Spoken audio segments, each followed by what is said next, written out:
I want to say we're about to get into questions from the audience, and quite a number of people have submitted questions, and there's a lot of duplication. So if you don't hear your exact question on the topic, what I'm doing basically is the first one I got up here on the topic. That's the root one I'm going to ask. So apologies to those people whose questions don't get answered, asked and answered. The first one, I think the last one started with Ms. Grijalva, so this one is for Mr. Hicks. And there's a little information here. Effective January 2013, the district check registers for checks above $5,000 need to be online, so that I guess people can see it. And the question is, would you support putting the complete TUSD check register online for public access next year? And that's 1 minute. Okay. No, that's easy. Absolutely. I am one who's not trying to hide anything. I, at the City of Tucson, have a webcam in my office that anybody at any time can look on anywhere who's on the internet. I have friends who know this for a fact. I believe in transparency. I believe that there's full disclosure. Don't hide anything. If you start hiding things, you're going to get caught. It will happen. The more we try to hide things and not try to bring things out and try to make things more convoluted, it backfires on you every single time. So, yeah, I believe we should be full disclosure. Thank you. Mr. Rotator. Yes, absolutely. Every single penny should be accounted for. It should be online, and we should work with the teachers, the unions, the communities, schools, everyone, to try to have more transparency when it comes to our budget. Everything should be accessible, absolutely. I want to take the remaining time to address one thing that was said. The University High School is an excellent school. I've heard a lot of wonderful things. It's not the only excellent school, though. It is not the only excellent school. We have to be careful about that kind of messaging. That is very demoralizing. And that's what I mean about leadership. School board members have to be careful about what they say. It's very demoralizing to a lot of working people, families and parents, to hear that. Antagonizing? No. Advocacy? Yes. We have got to advocate. We have got to make sure to hold the state legislators accountable for what we do. We have negotiated. We have worked with them. We've done a lot of work. They're not working with us, and we need to advocate and let them know what they're doing to our community. We cannot let TUSD be treated this way anymore. We have to advocate. It's a question of leadership. Thank you. Mr. Solis. Well, I guess that criticism was directed at me. Since I'm the one that said that there aren't any other good schools. There may be some good schools in the district. There may be, and there are, I'm sure. And they're good teachers and they're good principals. There are bad ones, and we don't seem to recognize that fact. And that's what we have to confront here. We have to change this district fundamentally. Yes, all the checks should be online. All the salary should be online. We ought to be able to know everything. Period. It's public information, and people ought to know what the secretary to the board is making, or the two secretaries to the board. We don't need them, all of them, but we got them. But I think the most important quality that a board member can have is honesty. Tell you exactly what's going on and what he or she thinks about what's going on, so that you know where that person's position and what it is and what it will be. Thank you. Mr. Howard. I do think everything we do is public information, so it should be accessible. I do think we're going to need to find some sort of index to help people find whatever check they're looking for, because anything over $5,000 is going to be an overwhelming amount of paperwork that's going to be online. So we definitely going to need to index that for people and try to make it easy to find. I did want to address several other schools that have really long wait lists and are excellent schools. Solang Tom, Wharton, Rossbridge, Sam Hughes, Davis, Tucson High. We have great schools, and we also have really great educators. The other thing I wanted to address is advocating at the state legislature. You know, we could be criticized as a district for fighting for our children, but we have a legislature that is micromanaging, that is sending down unfunded mandates, that is cutting in the last 2 years, $63 million from our district. And they are prescribing methods of teaching that have no foundation in research at all. And so yes, we do need to fight that. Thank you. With the next question, we'll start with Mr. Ortega. The Elementary and Secondary Education Act was first passed in the 1960s, and every time it's been reauthorized, it has a catchy name. And the current iteration of that law is No Child Left Behind. And that law is about to be reauthorized. Can you describe what effect No Child Left Behind has had on TUSD since 2001? And can you make recommendations as to what should be changed in the reauthorization? Congress gets to do that, but any citizen can make recommendations. Well, you can tell the politics of initiatives. 2 minutes.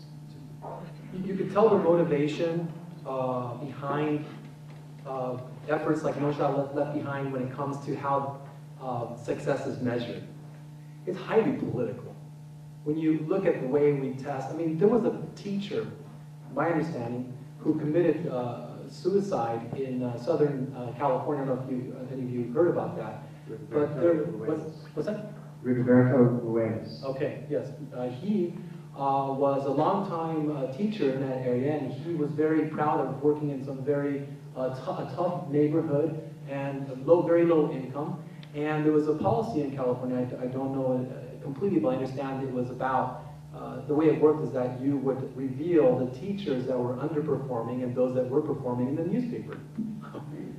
So this guy committed his life to working with these young people. He felt like he was a champion and did so much. Maybe he wasn't perfect, but he certainly was absolutely committed. When his name appeared in the newspaper as underperforming, he committed suicide. That's not something anyone should be proud of. Is that really a solution? That's kind of like No Child Left Behind. That's kind of like those kind of policies that we pretend as if we really want to measure, we really want to work together and find ways to measure, but we don't. What we're doing is we're trying to find shortcuts and politicizing the process and not work in partnership and find positive ways to measure and to improve our schools and to support our staff. So, I can't tell you, I mean, Proposition 302. First, you give us, we secure funding, and now the state legislature wants to take away the money. Now, how is that right? How is that right? That's not right. While we continue to try to fix our districts, absolutely, we have problems. But it doesn't help when the state legislature tries to pull those kind of things and get rid of first things first. Thank you. Mr. Solis. Well, No Child Left Behind was an attempt to try and put some rigor into the evaluation and progress of students. And it has its flaws. But the idea here is, how do we deal with the failure of so many kids? How do we deal with the discrepancy between the rich kids, if you will, the families who are better off, and the families that aren't so well off, and the disparity between those groups in terms of educational accomplishments? The buzzword is, well, we can't be too hard on the teachers. We certainly don't want them to commit suicide. I mean, I know lawyers who haven't done well in court and they go out and commit suicide. Nobody cries about that. The point being, and I don't mean I'm sure people would cheer about that, but the point being is you have to have a way to measure performance. In every job, I don't care what kind of job it is, you have to measure performance. And if the performance isn't up to par, then there has to be consequences. If there are never any consequences, there'll never be a solution to the problem. Maybe the testing device isn't the best one available. Maybe we need to improve that. But if we don't measure the performance of the teacher, then we'll never know how well or poorly the kids are doing. We know now they're not doing well. So how do we get the teachers either better educated or better trained? Some people don't have the personality to be teachers. They should maybe be administrators or secretaries or something else. Some people don't have the personality to be doctors. I mean, in other words, you got to get the right people in the right place, and you have to be able to make some judgments about whether they're qualified for the position or not. If they can't do the job, there has to be consequences. Everything in life has consequences. Teachers and administrators shouldn't escape that reality. Thank you. Ms. Mahoney. Recommendations on reauthorization for No Child Left Behind. I have a T-shirt that says No Child Left Inside. That's kind of what I feel like No Child Left Behind has done. We have public education institutions like TUSD compete with charters. I don't have an issue with that. The issue that I have is that the standards are not the same. And No Child Left Behind allows that. I think that's something that needs to be changed. Children with special needs that receive accommodations in classrooms, when they take the AIMS, don't have those same accommodations. And so if a teacher, as part of their IEP, individualized education plan, if it says there, you must write and read the instructions to this particular child. In AIMS, those accommodations aren't allowed. The test is culturally biased and also language biased. If one subgroup in one school fails, the entire school fails. So if you have 5 children in a subgroup and one of those children is sick and they don't come to school that day, the entire school will fail because that subgroup failed. All children are tested for their knowledge based on one moment, one day in time. I have a problem with that. I think that this, I don't have a problem with accountability. I have a problem with if a child comes to school sick, or has an earache, or has a toothache, and aren't concentrating, or have other issues going on at home, and that's the day of the test. I have a problem with schools failing because of, the one subgroup failing, or one factor in this huge matrix of possibilities. And I think that we need to reevaluate that, and that needs to be part of the reauthorization. Thank you. Mr. Hicks. Well, once again, my thunder's stolen again. No, it's great. No Child Left Behind was supposed to create a basic standards for children. Not only the standards, but also be able to set up measurable goals for basic knowledge of these kids. Like I was saying before, we're taking these kids up through the schools and going through, and then they're getting ready to leave high school, and they're below standards. I do believe in No Child Left Behind, the concept of it. I do agree that it does set up schools to fail if they're not producing every single student.